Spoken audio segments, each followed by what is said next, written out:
The battle over the Orland Raceway. Community members and Glenn County Fairgrounds board directors went back and forth tonight about the future of the Raceway. Action News Now reporter Ryan Ketchum was at the meeting and has more on what was discussed.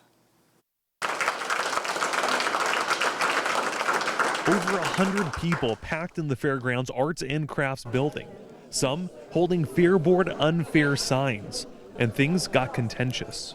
Don't start pointing fingers. Work with us. Don't point fingers. Late last month, the board voted to let the contract of the Raceway's current promoter, Richard Hood, expire in December because of the lack of money brought in. He's been the promoter for 7 years, and they're not looking for another promoter. This means starting next year, races would be on hold indefinitely. But the meeting was a glimpse into the future. The board will create a committee over the Raceway with 2 board members and 5 community members to decide what happens next.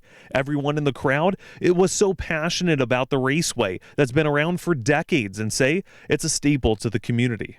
This is some people's home track, and this is where people love to come, and it's big in the community. The community has a place for family because it's true, there isn't a lot to do.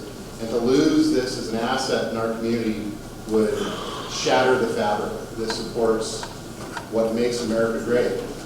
As for now, the board is focusing on upgrades to the Raceway. That includes a $1.5 million replacement of the grandstands and $60,000 for the lights. But the community, they want to help with that.